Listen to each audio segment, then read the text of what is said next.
Quand les idées et les convictions ne vont plus ensemble, quand elles ne peuvent plus, entre guillemets, par exemple, ce que dit M. Wauquiez sur l'Europe, nous ne le partageons absolument pas. Comment bâtir une alliance ensemble? Il y a des républicains avec qui nous pouvons travailler. Plus de partenariat automatique. Il y en a d'autres dans la dérive identitaire, dans la dérive, l'obsession identitaire, dont l'anti-européanisme est tel qu'ils ne sont plus compatibles avec nous. Le mirage, vous savez, les mirages dans le désert, le mirage Macron va passer, et que la question que vont se poser les Français est très simple. Par qui le remplacer? Et je pense que l'alternative Mélenchon n'est pas la bonne. Et je pense aussi que le chacun pour soi des leaders de droite n'est pas bon.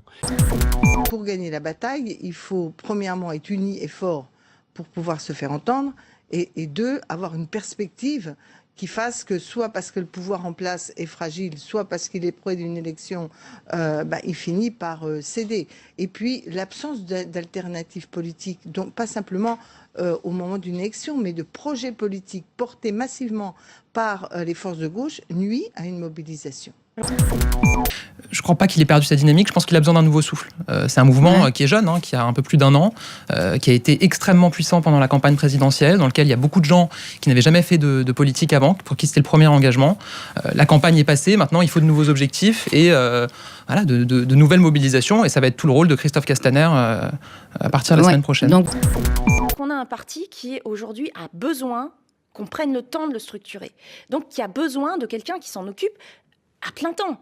Donc, si Christophe se dit capable de faire ça, plus le travail au gouvernement, moi je fais confiance à Christophe Castaner pour qu'il prenne les bonnes décisions dans le sens de l'intérêt général, c'est-à-dire l'intérêt de ce gouvernement, l'intérêt de ce parti. Mais on l'a compris. S'il se sent capable de faire des journées de 48 heures, tant mieux. Maintenant, franchement, je crois qu'il serait très fort.